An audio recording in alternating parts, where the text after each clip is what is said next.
A company once sold you a whole month of unlimited movies for less than the price of a single ticket and somehow expected to survive the arithmetic. This is the autopsy of MoviePass, the app that gave a nation a bottomless bucket and then discovered it was the one paying for every scoop. The patient was born quietly in the year 2011, long before anyone thought to fear it. In those early years, it was a modest little service, a card in your wallet that let you buy movie tickets through an app for a monthly fee. The prices shifted around, the rules were fussy, and almost nobody outside a few cities had ever heard of it. For roughly 6 years it drifted along as a curiosity, a small idea waiting for someone reckless enough to pour gasoline on it. The theaters tolerated it, the studios ignored it, and the subscriber count stayed comfortably small. Then, in the year 2017, the ownership of the company changed hands, and the fuse was lit. A firm called Helios and Matheson Analytics bought a majority stake in MoviePass and took the wheel. At the front of the company stood two men with big appetites, a chief executive named Mitch Lowe and a chairman named Ted Farnsworth. Mitch Lowe was no amateur. He had helped build Netflix in its early days and had run the movie rental machine at Redbox. He arrived carrying the aura of a man who had already watched one industry get disrupted and believed he could do it again. The plan they unveiled was not a small adjustment. It was a detonation aimed squarely at the entire movie industry. The patient was about to make an offer so generous that it could only end one way. In August of the year 2017, MoviePass slashed its price to $9.95 a month.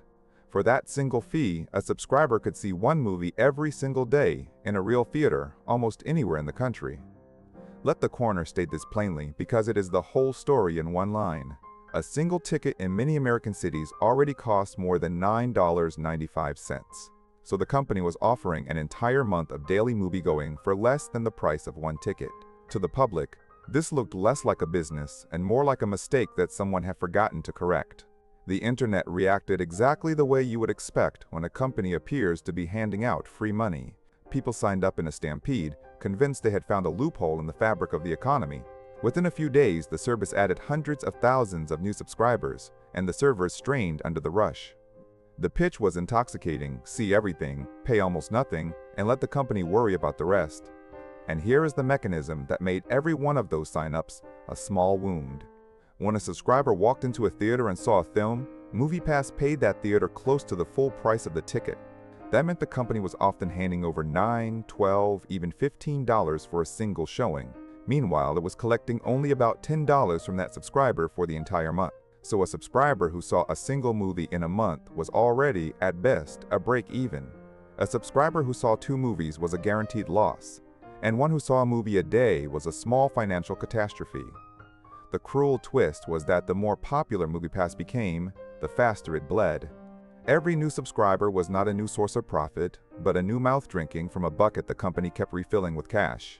Most businesses dream of growth, because growth normally means more money coming in than going out.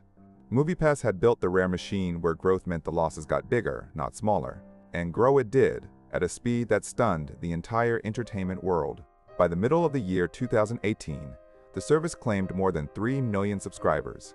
It had gone from a forgotten little app to one of the most talked about names in Hollywood in under a year.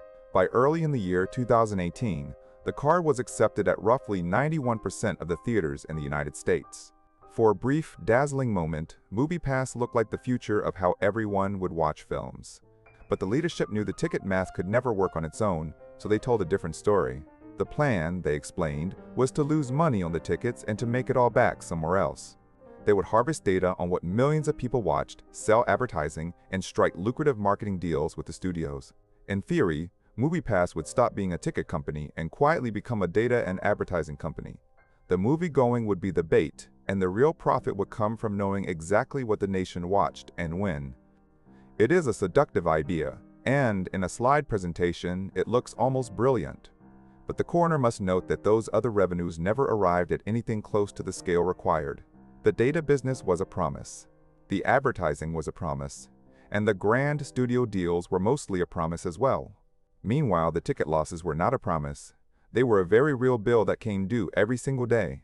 The company was spending real cash today against revenues it merely hoped to collect tomorrow. To keep the lights on, the parent company sold more and more of its own stock to raise money.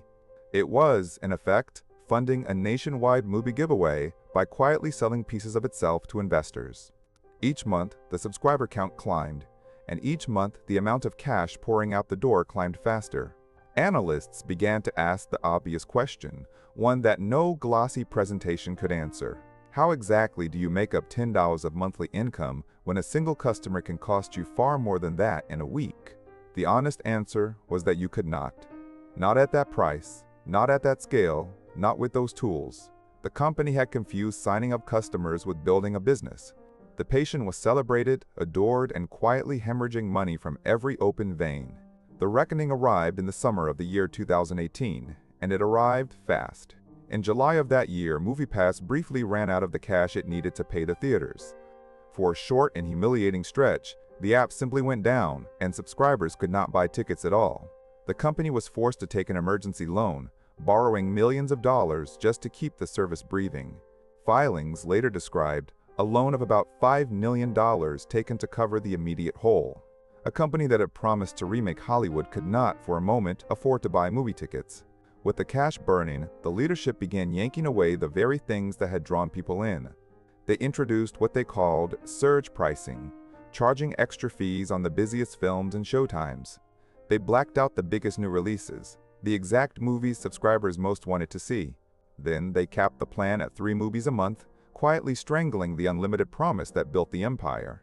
The customers who had joined for a bottomless bucket now found the bucket had a lid, a lock, and a surcharge. The outrage was immediate, and subscribers began canceling in the same stampede that had once signed them up. The company tried every desperate lever, changing terms, changing prices, and changing them again weeks later. Each change saved a little cash and destroyed a little more trust, until there was very little of either left. Behind the app, the parent company Helios and Matheson was posting losses that are difficult to even picture. For the year 2017, it reported a net loss in the neighborhood of $150 million. For the year 2018, as the giveaway ran at full speed, the losses grew far larger still. The stock, once a real number on the exchange, began a long and brutal slide toward nothing. The company performed a reverse stock split, a maneuver that combines many shares into one to prop up the price. It is the financial equivalent of standing on your toes so the tide does not reach your chin. The tide reached it anyway, and the shares kept falling until they traded for fractions of a single cent. A stock that had once been measured in dollars was now measured in slivers of a penny. The app grew slower, buggier, and more restricted, and the subscribers who remained drifted quietly away. In September of the year 2019, MoviePass shut down its service entirely. The card that had once been accepted at almost every theater in the country now bought nothing at all. Soon after, Helios and Matheson filed for bankruptcy and the corporate body was dissolved. The story did not end at the grave, because regulators had questions about how the tale had been told. The Securities and Exchange Commission and the Federal Trade Commission pursued the executives over claims regulators called misleading. So let us record the official cause of death for MoviePass. The patient did not die because people stopped loving movies. They went to the theater in enormous numbers. It did not die because the app was ugly or the idea was uninteresting. Millions happily signed up. It died because it sold a product for far less than that product cost the company to deliver. Every satisfied customer was a loss, and the company had built a machine to create satisfied customers as fast as possible. This is the disease the coroner sees again and again, negative unit economics that grow worse with scale. When each sale loses money, selling more is not a strategy. It is simply a faster way to reach the bottom. The company leaned on a comforting fantasy, the idea that you can grow first and figure out the money later. But the money is not a detail you attach at the end. It is the skeleton the whole body hangs upon. A subscription priced below its own cost is not a clever disruption. It is a countdown wearing a friendly logo. The other revenues, the data and the advertising and the studio deals, were the latter that never actually arrived. MoviePass mistook a crowd for a business, and a crowd will happily take everything you are willing to lose. The lesson on the certificate reads simply, if the math does not work on one customer, it will never work on a million. This has been the corporate autopsy, so subscribe before the next patient reaches the table and stay curious about how the money really dies.